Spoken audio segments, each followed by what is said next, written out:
Mathematics online ಕ್ಲಾಸ್ಗೆ ನಿಮ್ಮೆಲ್ಲರಿಗೂ ಸ್ವಾಗತ. ನಾನು ಯರಗಲ್ಲ ಆಂಟನಿ, ಮ್ಯಾಥಮೆಟಿಕ್ಸ್ ಲೆಕ್ಚರರ್. ಸೊ ಇವತ್ತು ನಾನು ನಿಮ್ಮ ಎದುರುಗಡೆ 3 ವಿಷಯದ ಬಗ್ಗೆ ನಾನು ಡಿಸ್ಕಸ್ ಮಾಡ್ತೀನಿ. ಒಂದು ಯೂನಿವರ್ಸಲ್ ಸೆಟ್, ಎರಡನೇದು ಸಬ್ಸೆಟ್, ಮೂರನೇದು ಪವರ್ ಸೆಟ್ ಅಂತ ಹೇಳಿ.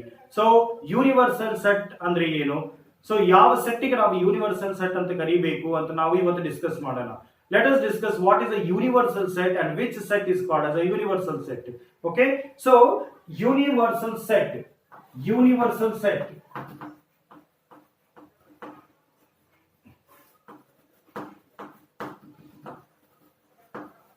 I will take 2 examples to make you understand what is the universal set. ಒಂದು ಯೂನಿವರ್ಸಲ್ ಸೆಟ್ ಅಂದ್ರೆ ಏನು ಅಂತ ನಿಮಗೆ ತಿಳಿಸ್ಕೊಳ್ಳಿಕ್ಕೆ ಒಂದು 2 ಎಕ್ಸಾಂಪಲ್ಸ್ ನಾನು ಯೂಸ್ ಮಾಡ್ಕೊಂತೀನಿ. ಒಂದೇದು, ಸಪೋಸ್ ಒಂದು ಕಾಲೇಜ್ ಇದೆ ಅಂತ ತಿಳ್ಕೊಂಡ್ಬಿಡೋಣ. ಅದರಲ್ಲಿ ಫಸ್ಟ್ ಇಯರ್ 2 ಡಿವಿಷನ್ಸ್ ಇದಾವೆ ಅಂತ ತಿಳ್ಕೊಂಡ್ಬಿಡೋಣ. ಈಗ ಆ ಕಾಲೇಜ್ ಅಲ್ಲಿರುವಂತಹ ಎಲ್ಲಾ ಫಸ್ಟ್ ಇಯರ್ ಸ್ಟೂಡೆಂಟ್ಸ್ ಗೆ ನಾವು ಯೂನಿವರ್ಸಲ್ ಸೆಟ್ ಅಂತ ಕರಿತೀವಿ. ಓಕೆ, ಅದರಲ್ಲಿ 2 ಡಿವಿಷನ್ಸ್ ಇರ್ತವೆ. ಸೊ 2 ಡಿವಿಷನ್ ಸ್ಟೂಡೆಂಟ್ಸ್ ಅನ್ನು ಒಂದು ಕಡೆ ನಾವು ಜಮಾ ಮಾಡಿದೀವಿ ಅಂದ್ರೆ ಅದನ್ನು ನಾವು ಯೂನಿವರ್ಸಲ್ ಸೆಟ್ ಅಂತ ತಗೊಂತೀವಿ. Okay, suppose there is a school and in that school there are 3 divisions of 10th standard. ಒಂದು ಸ್ಕೂಲ್ ಅಲ್ಲಿ 10ನೇ ತರಗತಿದ್ದು 3 ಡಿವಿಷನ್ಸ್ ಇದಾವಂದ್ರೆ ಆ 3 ಡಿವಿಷನ್ ಸ್ಟೂಡೆಂಟ್ಸ್ ಅನ್ನು ಒಂದು ಕಡೆ ನೀವು ಸೇರಿಸಿದಿರಿ ಅಂದ್ರೆ ಆ ಒಂದು ಗುಂಪಿಗೆ ನಾವು ಯೂನಿವರ್ಸಲ್ ಸೆಟ್ ಅಂತ ಕರಿತೀವಿ. ಸೊ ಒಂದು ಯೂನಿವರ್ಸಲ್ ಸೆಟ್ ಅನ್ನೋದು ಅದೇನು ಒಂದು ಸೆಟ್ ಎಲ್ಲಾ ಸೆಟ್ಸ್ ಗೆ ಯೂಸ್ ಆಗ್ತದಂತಲ್ಲ, ಪರ್ಟಿಕ್ಯುಲರ್ ಸಿಚುವೇಶನ್ ಗೆ ನಾವು ಒಂದು ಯೂನಿವರ್ಸಲ್ ಸೆಟ್ ಅನ್ನು ಡಿಫೈನ್ ಮಾಡ್ಕೊಂಡ್ಬಿಡ್ಬೇಕು. Okay, in case of rainbow, ಒಂದು ರೇನ್ಬೋ ಇದೆ ಅಂತ ತಿಳ್ಕೊಂಡ್ಬಿಡೋಣ. ಆ ರೇನ್ಬೋದಲ್ಲಿ 7 ಕಲರ್ಸ್ ಏನಿರ್ತಾವಲ್ಲ ಅದನ್ನು ಯೂನಿವರ್ಸಲ್ ಸೆಟ್ ಅಂತ ನಾವು ತಗೊಂತೀವಿ. ಒಂದು days of the week 7 days ಅನ್ನು ಯೂನಿವರ್ಸಲ್ ಸೆಟ್ ಅಂತ ತಗೊಂತೀವಿ. Month of the years 12 months ಅನ್ನು ಯೂನಿವರ್ಸಲ್ ಸೆಟ್ ಅಂತ ನಾವು ತಗೊಂತೀವಿ. ಈ ರೀತಿ ಆ ಒಂದು ಸಿಚುವೇಶನ್ ಗೆ ಒಂದು ಯೂನಿವರ್ಸಲ್ ಸೆಟ್ ಅನ್ನು ನಾವು ಕ್ರಿಯೇಟ್ ಮಾಡ್ಕೋಬಹುದು. ಓಕೆ, ಸೊ ಓವರ್ ಆಲ್ ಒಂದು ಯೂನಿವರ್ಸಲ್ ಸೆಟ್ ಅನ್ನು ನಾವು ಏನಂತ ಕರೀಬಹುದು ಅಂದ್ರೆ it is the super set of all the sets particular to one situation. ಮತ್ತೊಮ್ಮೆ, it is the super set of all the sets particular to one situation. Okay, so a universal set is the superset of all the sets.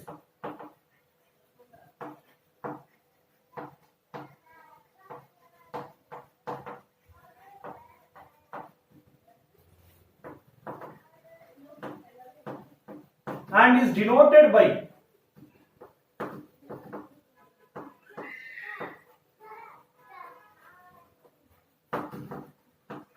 capital U. One example ನಾನು numerically ಒಂದು example ತಗೊಂತೀನಿ. A is equals to 1 2 3, B is equals to 2 3 4. Okay, ಈಗ ಇವೆರಡು set universal set ಏನು ಅಂತ ನಾವು ನೋಡಿದ್ರೆ, so first collect the elements of A 1 2 3, then collect the elements of B 2 3 already ಇರೋದ್ರಿಂದ ನಾವು ಅದನ್ನು ಮತ್ತೆ ಬರೆಯೋದು ಬೇಕಾಗಿಲ್ಲ 4. ಸೊ ಈ ಪ್ರಾಬ್ಲಮ್ಗೆ this is the universal set ಅಷ್ಟೇ. ಅರ್ಥ ಆಗ್ತಾ ಇದೆಯಾ? ಸೊ ಇಲ್ಲಿ ಎಲಿಮೆಂಟ್ಸ್ ಆಫ್ ಎ ಮತ್ತು ಎಲಿಮೆಂಟ್ಸ್ ಆಫ್ ಬಿ ಎರಡು ಬರ್ಕೊಂಡ್ಬಿಟ್ರೆ ಅದೇನಾಗ್ತದೆ, super set of these 2 sets ಆಗ್ಬಿಡ್ತದೆ. ಓಕೆ, ಅದಕ್ಕೋಸ್ಕರ ಇದು ಯೂನಿವರ್ಸಲ್ ಸೆಟ್ ಅಂತ ನಾವು ಕರಿತೀವಿ. ಅದನ್ನು ಯು ಇಂದ ಡಿನೋಟ್ ಮಾಡ್ತೀವಿ. ಇನ್ನೊಂದು ಎಕ್ಸಾಂಪಲ್ ನಾನು ನಿಮ್ಗೆ ತೋರಿಸ್ತೀನಿ. ಇನ್ನೊಂದು ಎಕ್ಸಾಂಪಲ್ ನಾನು ತೋರಿಸ್ತೀನಿ. A is equals to A B C, B is equals to C D E, C is equals to D E F G. ಈ ರೀತಿ ನಾವು ತಗೊಂತೀವಿ. ಈಗ ಈ 3 ಸೆಟ್ಸ್ ಯೂನಿವರ್ಸಲ್ ಸೆಟ್ ಏನಾಗಿರಬಹುದು ಅಂತ ನಾವು ವಿಚಾರ ಮಾಡೋದಾದ್ರೆ, what may be the universal set of all these 3 sets? Quite simple. We need to make one more set taking all these elements into this set. That is, I will take A, B, C. Then already I have written C. Next D, E. Then D I have written, E I have written, F and G. Now this is the superset of all these 3 sets. So now this is called as a universal set for all these 3 sets. So in general, ಒಂದು universal set ಅನ್ನು ನಾವು particularly ಆ ಸೆಟ್ಗೆ ಮಾತ್ರ ನಾವು ಸೀಮಿತ ಮಾಡ್ತೀವಿ. Okay, we are going to confined, we are going to restrict the universal set to particular set. ಈಗ ಸಬ್ಸೆಟ್ ಅಂದ್ರೆ ಏನು ಅಂತ ನಾವು ನೋಡ್ಕೊಂಡ್ಬಿಡೋಣ. ವಾಟ್ ಇಸ್ ದ ಸಬ್ಸೆಟ್ ಅಂತೀವಿ?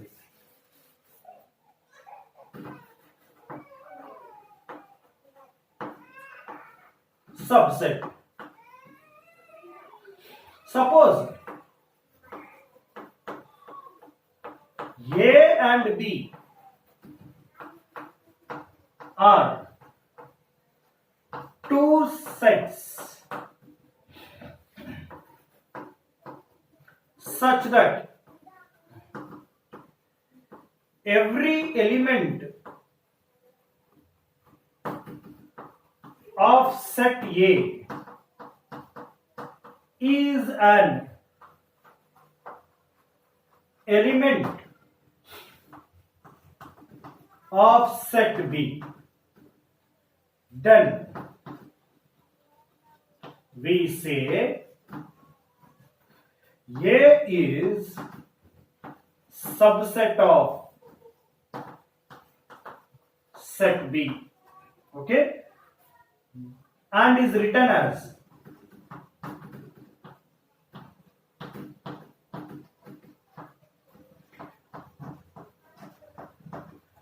so this is the notation for writing the subset. ಅದೇ ರೀತಿಯಲ್ಲಿ if every element of B, if every element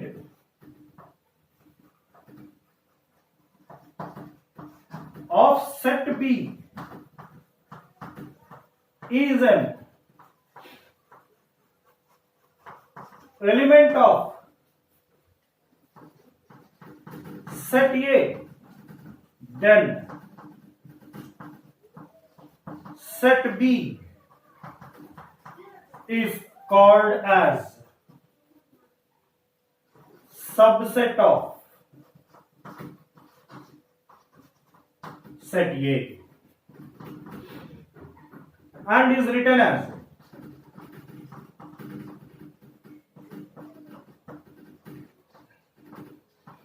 B is the subset of A. So if every element of B is an element of A, then B is the subset of A.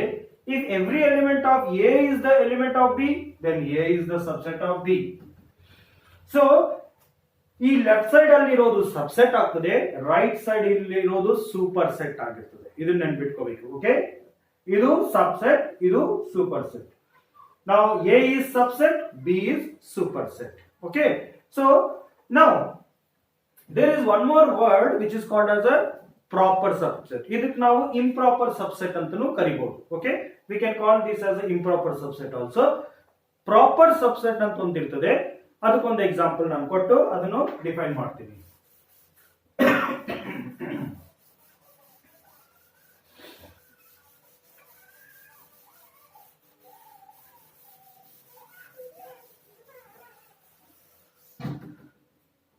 Example ಒಂದು ತಗೊಂಡ್ಬಿಟ್ಟು ನಾನು proper subset A is equals to 1 2, B is equals to 1 2 3. ಈಗ the elements of A are the elements of B. ಹೌದಾ? So every element of A is an element of B. But reverse ನಾವು ನೋಡೋದಾದ್ರೆ is every element of B is an element of A? ಆಗುವುದಿಲ್ಲ. ಯಾಕೆ? 3 is belonging to B, but 3 is not there in A. So that means now B is not the subset of A. ಹೌದಾ? Whereas but A is the subset of B. ಇಂಥ situation ಅಲ್ಲಿ we can write this as A is proper subset of B. And ಇದನ್ನ ಯಾವ ರೀತಿ denote ಮಾಡ್ತೀವಿ ಅಂದ್ರೆ, okay, A is proper subset of B. A is proper subset of B. A is proper subset of B ಅಂದ್ರೆ what is that now? Every element of A is an element of B. But every element of B is not an element of A. ಇದನ್ನ ನಾವು clearly ಅರ್ಥ ಮಾಡ್ಕೋಬೇಕು ಇಲ್ಲಿ. A proper subset of B ಅಂತ ನಾವು ಅಂದ್ರೆ A ನಲ್ಲಿರುವಂತ ಪ್ರತಿಯೊಂದು element B ಅಲ್ಲಿ ಇರಬಹುದು, ಬಟ್ ಬಿ ದಲ್ಲಿರುವಂತ ಪ್ರತಿಯೊಂದು ಎಲಿಮೆಂಟ್ ಎ ದಲ್ಲಿ ಇರ್ಲಿಕ್ಕೆ ಸಾಧ್ಯ ಇಲ್ಲ. ಅಂದ್ರೆ there is at least one element more than A. A ದಲ್ಲಿರುವಂತಹ ಎಲಿಮೆಂಟ್ಸ್ ಗಿಂತ ಒಂದು ಎಲಿಮೆಂಟ್ ಅಲ್ಲಿ ಜಾಸ್ತಿನೇ ಇರ್ತದೆ. ಅಂತ ಒಂದು ಸೆಟ್ ಗೆ ನಾವು ಪ್ರಾಪರ್ ಸಬ್ಸೆಟ್ ಅಂತ ನಾವು ಕರಿತೀವಿ. ಓಕೆ, ಈಗ ಒಂದು ಸೆಟ್ ಗೆ ಎಷ್ಟು ನಾವು ಸಬ್ಸೆಟ್ಸ್ ಕಂಡುಹಿಡಿಬಹುದು ಅಂತ ನಾವು ನೋಡ್ಕೋಣ. ಈಗ ಇಂಥ ಪ್ರಾಬ್ಲಮ್ಸ್ ನೀವು ಆಲ್ರೆಡಿ ಸ್ಕೂಲ್ ಲೆವೆಲ್ ಅಲ್ಲಿ ಮಾಡಿರಿ. ಒಂದು ಸೆಟ್ ಗೆ ಎಷ್ಟು ಸಬ್ಸೆಟ್ಸ್ ಅನ್ನು ನಾವು ರೆಡಿ ಮಾಡ್ಕೋಬಹುದು ಅಂತ ಹೇಳಿ. Okay, for example A is equals to 1 2. ಈ ಸೆಟ್ ಅಲ್ಲಿ ಎರಡು ಎಲಿಮೆಂಟ್ಸ್ ಇದಾವೆ. ಈ ಸೆಟ್ ಗೆ ನಾವು ಎಷ್ಟು ಸಬ್ಸೆಟ್ಸ್ ಅನ್ನು ರೆಡಿ ಮಾಡ್ಕೋಬಹುದು ಅಂತ ನಾವು ನೋಡಿದ್ರಾತಂದ್ರೆ, ನಾವು ಫಸ್ಟ್ A1 ಅಂತ ಮಾಡ್ತೀನಿ. ಒಂದು ಸೆಟ್, ಇದರಲ್ಲಿ ಒಂದೇ ಎಲಿಮೆಂಟ್ ತಗೊಂಡು ಬರ್ಕೊಂಡ್ಬಿಡ್ತೀನಿ. ಸೊ ನಾವು A1 is the subset of A, ಹೌದಾ? A1 is the proper subset of A. ಅದೇ ರೀತಿಯಲ್ಲಿ A2 ಇನ್ನೊಂದು ಸೆಟ್ ರೆಡಿ ಮಾಡ್ತೀನಿ. Now this is 2, ಒಂದೇ ಎಲಿಮೆಂಟ್ ತಗೊಂಡೆ. Even A2 is also the proper subset of A. A2 is the proper subset of A. ಈಗ ಮೂರನೇದರಲ್ಲಿ ಎರಡು elements ತಗೊಂಡ್ಬಿಡ್ತೀನಿ. Now 1 2 are there in A, so A3 is the improper subset of A. ಹೌದಾ? ಯಾಕೆ improper ರೀ? ಯಾಕಂದ್ರೆ ಇಲ್ಲ A3 ದಲ್ಲಿರುವಂತ ಎಲ್ಲಾ elements A ದಲ್ಲದೆ A ನಲ್ಲಿರುವಂತ ಎಲ್ಲಾ ಎಲಿಮೆಂಟ್ಸ್ A3 ದಲ್ಲದವು, ಅದಕ್ಕೋಸ್ಕರ it is a improper subset ಆಗ್ತದೆ. ಈಗ this is very important. Fourth ಏನಿದೆಯಲ್ಲ, ದಿಸ್ ಇಸ್ ಎಂಪ್ಟಿ ಸೆಟ್. ಪ್ರತಿಯೊಂದು empty set it is a subset of every set. Okay, so ನಾವು this is also the improper set. ಇದನ್ನು ನಾವು ಇವೆರಡು ಬಹಳ important ಅಲ್ಲಿ ನೆನ್ಪಿಟ್ಕೋಬೇಕು. This is very important. So CET ಅಲ್ಲಿ ಎಲ್ಲ ಇಂಥ ಕ್ವಶನ್ಸ್ ನಿಮ್ಗೆ ಬರೋದು. ಅವ್ರು ಕೇಳ್ತಾರೆ empty set is it a proper set or improper set ಅಂತ ಕೇಳ್ತಾರೆ. ಅವಾಗ it is the improper set. Okay, it is a compulsory set. ಅದಕ್ಕೋಸ್ಕರ ನೀವು ಸ್ಕೂಲಲ್ಲಿ ಒಂದು ಸ್ಟೇಟ್ಮೆಂಟ್ ನೋಡಿರ್ತೀರಿ, ಎಂಪ್ಟಿ ಸೆಟ್ ಏನಂತ ನೋಡಿರ್ತೀರಿ ಅಂದ್ರೆ, empty set is the subset of every set ಅಂತೇಳಿ. Empty set is the subset of every set ಅಂತೇಳಿ. ಸೊ ಪ್ರತಿ ಸಲ ನೀವು ಒಂದು ಸಬ್ಸೆಟ್ಸ್ ಲಿಸ್ಟ್ ರೆಡಿ ಮಾಡಬೇಕಾದ್ರೆ ಅದರಲ್ಲಿ ಎಂಪ್ಟಿ ಸೆಟ್ ಕಂಪಲ್ಸರಿ ಬರಲೇಬೇಕು. ಇನ್ನೊಂದು ಕಂಪಲ್ಸರಿ ಸಬ್ಸೆಟ್ ಯಾವುದಂದ್ರೆ ಇಟ್ ಸೆಲ್ಫ್. ಈಗ ನೋಡಿ 1 2 ಅನ್ನೋದು ಏನು? Is it not A? ಅಂದ್ರೆ ಒಂದು ಸಬ್ಸೆಟ್ ಲಿಸ್ಟ್ ಅಲ್ಲಿ ಏನು ಬಂದ್ಬಿಡ್ತದೆ. That means A set is subset of itself or every set.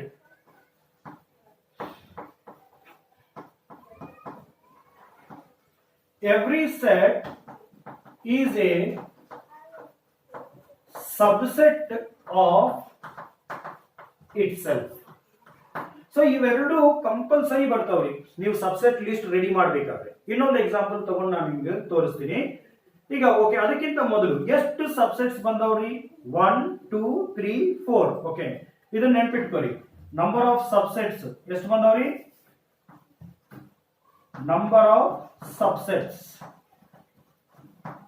is equal to 4. Elements ಎಷ್ಟಿದ್ವು? 1 2. 2 elements ಇದ್ದಾಗ 4 ಸಬ್ಸೆಟ್ಸ್ ನಮಗೆ ಬಂದಿದ್ವು. ಓಕೆ, ಇದನ್ನ ನೆನ್ಪಿಟ್ಕೋಬೇಕು. ಆಮೇಲೆ ಇದ್ರ ಬಗ್ಗೆ ನಾವು ಡಿಸ್ಕಸ್ ಮಾಡ್ತೀವಿ. ಈಗ ಇನ್ನೊಂದು ಸಬ್ಸೆಟ್ ನಾನು ನೋಡ್ತೀವಿ.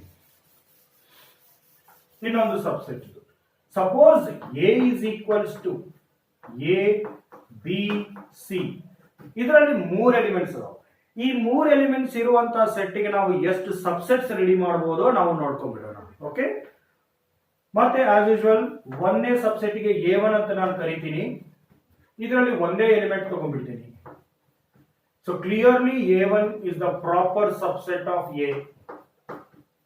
ಓಕೆ, A2 ಇದರಲ್ಲಿ ಒಂದೇ ಎಲಿಮೆಂಟ್ B ಅಂತ ತಗೊಂಡ್ಬಿಡ್ತೀನಿ. even A2 is also the proper subset of A. Okay, next A3 ಮೂರನೇ ಸಬ್ಸೆಟ್. ಈಗ ನಾನು ಮೂರನೇ ಎಲಿಮೆಂಟ್ C ತಗೊಂಡ್ಬಿಡ್ತೀನಿ. A3 is the proper subset of A. ನಾಲ್ಕನೇ ಸಬ್ಸೆಟ್, ಇದರಲ್ಲಿ ಎರಡು ಎಲಿಮೆಂಟ್ಸ್ ತಗೊಂತೀನಿ ಎ ಬಿ ಅಂತ ಹೇಳಿ. So this is also the proper subset of A. ಐದನೇದು ಎ ಮತ್ತು ಸಿ ತಗೊಂಡ್ಬಿಡ್ತೀನಿ. ನಾವು A5 is also the proper subset of A. ಆರನೇದು ಬಿ ಮತ್ತು C ತಗೊಂಡಿರ್ತೀವಿ. A6 is the proper subset of A. ಹೌದಾ? ಈಗ ಏಳನೇದು ನೋಡಿ, ಫಸ್ಟ್ ಎಲ್ಲ ಒನ್ ಎಲಿಮೆಂಟ್ ತಗೊಂಡಿನಿ, ಆಮೇಲೆ ಟೂ ಎಲಿಮೆಂಟ್ಸ್ ತಗೊಂಡಿದ್ದೀನಿ. ಈಗ ನಮ್ಗಡೆ 3 ಎಲಿಮೆಂಟ್ಸ್ ಅಷ್ಟು ತಗೊಂಡ್ಬಿಡ್ಬೇಕು. A B C. Is that not again A ದಲ್ಲಿರುವಂತಹ ಎಲ್ಲಾ ಎಲಿಮೆಂಟ್ಸ್ ಇದರಲ್ಲಿ ಬಂದ್ಬಿಟ್ಟವು. ಅಂದ್ರೆ ಈಗ ಇದಕ್ಕೆ ನಾವು ಏನಂತ ಕರಿಬೇಕು?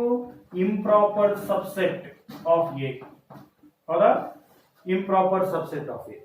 ಓಕೆ, ಎಷ್ಟು ಎಲಿಮೆಂಟ್ಸ್ ಬಂದವ್ರಿ? 1 2 3 4 5 6 7. ಕಂಪಲ್ಸರಿ ಇವೆರಡು ಸೆಟ್ಸ್ ಇರಲೇಬೇಕು ಅಂತ ಹೇಳಿದ್ದೆ ನಾನು. ಏನಂತ ಹೇಳಿ? Empty set is the subset of every set. ಈಗ ಈ ಸೆಟ್ ಇದ್ದು ಸಬ್ಸೆಟ್ ಎಂಟಿ ಸೆಟ್ ಆಗ್ಲೇಬೇಕಲ್ಲ. ಅಂದ್ರೆ A8 ಎಂಟಿ ಸೆಟ್. ಇದು ಒಂದು ಇಂಪ್ರಾಪರ್ ಸಬ್ಸೆಟ್ ಡೆಫಿನಿಷನ್ ಪ್ರಕಾರ. ಅಂದ್ರೆ ಪ್ರತಿಯೊಂದು ಸೆಟ್ ಅಲ್ಲಿ ಎರಡು ಇಂಪ್ರಾಪರ್ ಸೆಟ್ಸ್ ಕಂಪಲ್ಸರಿ ಬಂದ್ಬಿಡ್ತಾವೆ. ಓಕೆ, ಎರಡು ಇಂಪ್ರಾಪರ್ ಸೆಟ್ಸ್ ನೋಡಿ, ಒಂದು ಇಟ್ಸೆಲ್ಫ್, ಇನ್ನೊಂದು ಎಂಟಿ ಸೆಟ್. ಇದು ಸಿಇಟಿ ಅಲ್ಲಿ ಬಹಳ ಕೇರ್ಫುಲ್ ಆಗಿ ನೀವು ಆನ್ಸರ್ ಮಾಡಬೇಕಾಗ್ತದೆ. ಓಕೆ, ಸೊ ಸಿಇಟಿ ಅಲ್ಲಿ ಕೇಳ್ತಿರ್ತಾರೆ, ಅಲ್ಲಿ ಒಂದು ಸೆಟ್ಗೆ ಸಬ್ಸೆಟ್ಸ್ ಮಾಡಬೇಕಾದ್ರೆ ಎಷ್ಟು ಇಂಪ್ರಾಪರ್ ಸೆಟ್ಸ್ ಬರ್ತಾವ ಅಂತ ಕೇಳ್ತಿರ್ತಾರೆ. ಅವಾಗ ಆನ್ಸರ್ ಏನ್ ಬರ್ತದ್ರಿ? 2 improper subsets we will be getting when we are finding the subsets of a set. Okay, ಈಗ ಇದರಲ್ಲಿ ಎಷ್ಟು ಸಬ್ಸೆಟ್ಸ್ ಬಂದವು? 1 2 3 4 5 6 7 8.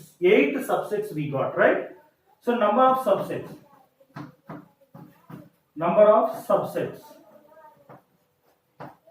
is equal to 8. ಎಷ್ಟು ಎಲಿಮೆಂಟ್ಸ್ ಅದಾವ? How many elements are there in this? 1 2 3. 3 elements ಇದ್ದು. ನಂಬರ್ ಆಫ್ ಎಲಿಮೆಂಟ್ಸ್ ಎಷ್ಟು? 3. Number of elements is equal to 3. ನೋಡಿ, 3 elements ಇದ್ದಾಗ 8 ಸಬ್ಸೆಟ್ಸ್ ಬಂದವು. ಹೌದಾ? when there are 3 elements we got 8 subsets. Previous problem ಅಲ್ಲಿ 2 elements ಇದ್ದು 4 ಸಬ್ಸೆಟ್ಸ್ ಬಂದವು. ಹೌದಾ? ಇವೆರಡಕ್ಕೂ ಒಂದು ರಿಲೇಷನ್ ಇರ್ತದೆ. ಆ ರಿಲೇಷನ್ ನಾನು ತಿಳಿಸ್ಕೊಡ್ತೀನಿ. ಸಿಇಟಿ ಅಲ್ಲಿ ಅವ್ರಿಗೆ ಒಂದು ನಂಬರ್ ಆಫ್ ಸೆಟ್ಸ್ ಕೊಟ್ಟರು ಅಂದ್ರೆ, ನಂಬರ್ ಆಫ್ ಎಲಿಮೆಂಟ್ಸ್ ಕೊಟ್ಟರು ಅಂದ್ರೆ ಇಮಿಡಿಯೇಟ್ಲಿ ನೀವು ನಂಬರ್ ಆಫ್ ಸಬ್ಸೆಟ್ಸ್ ಹೇಳಿಬಿಡಬಹುದು. ಅರ್ಥ ಆಗ್ತಾ ಇದೆಯಾ? ಸೊ ಅದು ರಿಲೇಷನ್ ಏನು ಅಂದ್ರೆ, number of subsets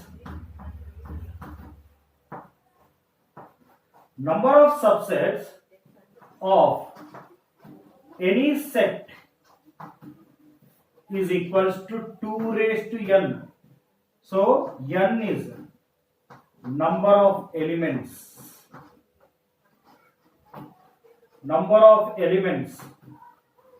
of the set of that set. This is the key. ನಿಮಗೆ ಒಂದು ಶಾರ್ಟ್ ಕಟ್ ಆನ್ಸರ್ ಬರಬೇಕು ಅಂದ್ರೆ this is the key. Number of subsets is equals to 2 raised to n. ಅವ್ರು n is equal to, ಈಗ ನಾವು ನಮ್ಮ problems ಗೆ relate ಮಾಡಿ ನೋಡ್ಕೊಂಡ್ಬಿಡೋಣ. ಈ ಪ್ರಾಬ್ಲಮ್ ಅಲ್ಲಿ n is equal to number of elements 3, 2 raised to 3 ಮಾಡಿದಾಗ ಎಷ್ಟು ಬರ್ತದೆ? 2 raised to 3. 2 raised to 3 ಅಂದ್ರೆ is this not 2 raised to 3 answer 8? Previous problem ಗೆ ಚೆಕ್ ಮಾಡಿ ನೋಡೋಣ. ಪ್ರೀವಿಯಸ್ ಪ್ರಾಬ್ಲಮ್ ಅಲ್ಲಿ ನಂಬರ್ ಆಫ್ ಎಲಿಮೆಂಟ್ಸ್ ಎಷ್ಟಿದ್ವು? 2. ನಂಬರ್ ಆಫ್ ಸಬ್ಸೆಟ್ಸ್ ಎಷ್ಟು ಬಂದಿದ್ವು? 4. ಅಂದ್ರೆ 2 raised to 2 is equal to 4. So ಈಗ ಒಂದು ಸೆಟ್ ಅಲ್ಲಿ 5 ಎಲಿಮೆಂಟ್ಸ್ ಇದ್ವು ಅಂದ್ರೆ number of subsets will be ಎಷ್ಟು? Suppose if a set is having 5 elements, then the number of subsets will be 2 raised to 5. Number of subsets ಎಷ್ಟಿರ್ತಾವ್ರಿ? 2 raised to 5. ಅಂದ್ರೆ 2 into 2 into 2 into 2 ಅಂದ್ರೆ ಎಷ್ಟಾಗ್ತದೆ? 32 subsets ಸಿಗ್ತಾವೆ.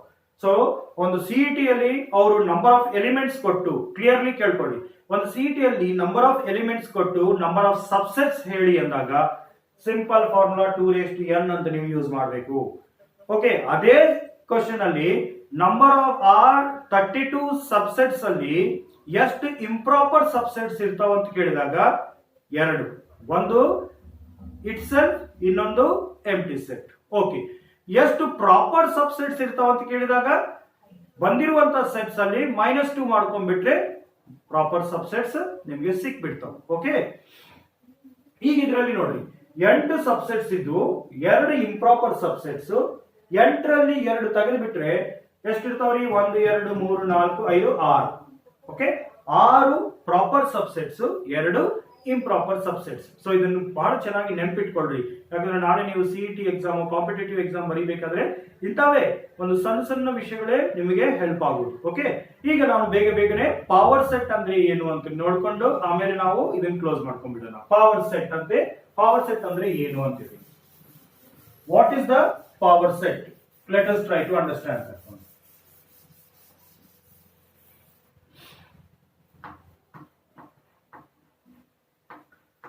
Power set.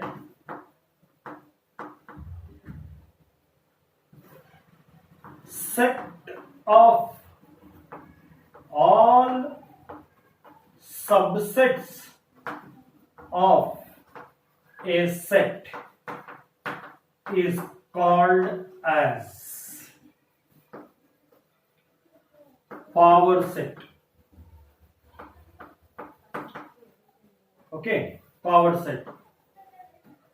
Suppose A is the set.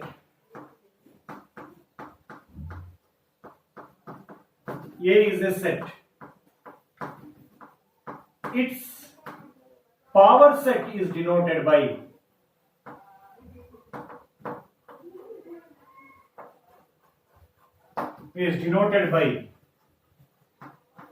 P of A. Okay, P of A. Okay, its power set is denoted by P of A.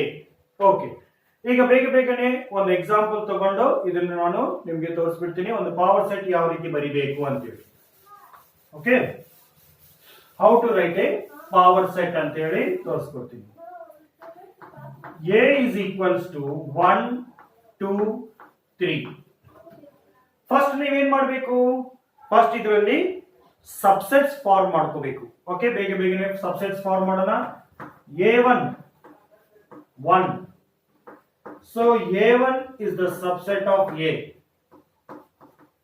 A2 2. A2 is the subset of A. ಯಾವ subset ರೀ? Proper subset. A3 3. A3 is the proper subset of A. A4 1 2 ಎರಡು elements ತಗೊಂಡಿರ್ತೀನಿ. A4 is the proper subset of A. A5 1 3 ಅಂತ ತಗೊಂಡಿರ್ತೀನಿ. A5 is the proper subset of A. A6 1 2 3 ಮೂರು elements ತಗೊಂಡಿರ್ತೀನಿ. ನಾವು A6 okay 1 3 ಬೇಡ 2 3 ತಗೊಂಡ್ಬಿಡೋಣ. 2 3. A6 is the proper subset of A. A7 1 2 3. Now A7 definitely improper subset of A. A8 compulsory empty set ತಗೊಳ್ಳೇಬೇಕು. It is the improper subset of A. Okay, so power set of A is equals to, ಈಗ ಇಲ್ಲಿ ಬಂದಿರುವಂತಹ ಎಲ್ಲಾ sets ಒಂದು set ready ಮಾಡಬೇಕು. Okay, ನೋಡಿ flower bracket ತಗೊಂಡೆ, first ಇದನ್ನ ಬರ್ಕೊಂಡ್ಬಿಡ್ತೀನಿ ಅಲ್ಲಿ 1 ಕಾಮಾ, ನೆಕ್ಸ್ಟ್ ಈ ಸೆಟ್ 2 ಕಾಮಾ, ನೆಕ್ಸ್ಟ್ ಈ ಸೆಟ್ 3 ಕಾಮಾ, ದೆನ್ ಈ set 1 2 comma, then I will take this set 1 3 comma, then I will take this set 2 3 comma, then I will take the seventh set 1 2 3 comma, then I will take the empty set. So empty set. Now the collection of all the subsets is a power set, and the number of elements in the power set ಎಷ್ಟಿದಾವೆ ನೋಡೋಣ. 1 2 3 4 5 6 7 8. So number of elements in the power set of A is again 8. So ಒಂದು important note ನಾವು CET ಗೆ ನೆನಪಿಟ್ಕೋಬೇಕು. CET ಅನ್ನು ನೆನಪಿಟ್ಕೋಬೇಕು. Number of elements in the power set of A will be equal to number of subsets of A. Number of subsets of A. ಅವೆರಡು equal ಆಗಿರ್ತವೆ. Okay, so ನಾವು this is the power set definition. So ಇಲ್ಲಿವರೆಗೆ ನೀವು universal set ಅಂದ್ರೆ ಏನು, ಮತ್ತು subset ಅಂದ್ರೆ ಏನು, ಪ್ರಾಪರ್ ಸಬ್ಸೆಟ್ ಅಂದ್ರೆ ಏನು, ಮತ್ತು ಪವರ್ ಸೆಟ್ ಅಂದ್ರೆ ಏನು ಅಂತ ನೀವು ತಿಳ್ಕೊಂಡಿದ್ದೀರಿ. ಸೊ ಇದ್ರ ಬಗ್ಗೆ ನೀವು ಇನ್ನೂ ಜಾಸ್ತಿ ನಿಮ್ಗೆ ನಾಲೆಜ್ ಬರಬೇಕು ಅಂದ್ರೆ ಈ ವಿಡಿಯೋವನ್ನು ಪದೇ ಪದೇ ನೀವು ನೋಡ್ತಾ ಇರಿ. B watching this video again and again. Okay, you will be definitely knowing what are these actually. Still we have some more definitions to go on. Okay, ಇನ್ನೂ ಬಹಳಷ್ಟು ಡೆಫಿನಿಷನ್ಸ್ ಇದಾವೆ. ಆ ಡೆಫಿನಿಷನ್ಸ್ ಎಲ್ಲ ಆದ್ಮೇಲೆ ನಾವು ಪ್ರಾಬ್ಲಮ್ಸ್ ಅನ್ನು ಸ್ಟಾರ್ಟ್ ಮಾಡೋಣ. ಅಲ್ಲಿವರೆಗೆ ಪ್ರತಿಯೊಬ್ಬರು ಇದನ್ನು ಪದೇ ಪದೇ ಈ ವಿಡಿಯೋದನ್ನು ನೋಡಿ ಅದರಲ್ಲಿರುವಂತಹ ಪ್ರತಿಯೊಂದು ವಿಷಯವನ್ನು ನೀವು ಅರ್ಥ ಮಾಡ್ಕೋಬೇಕು. Okay, till we meet next time, be watching these videos. So thank you one and all.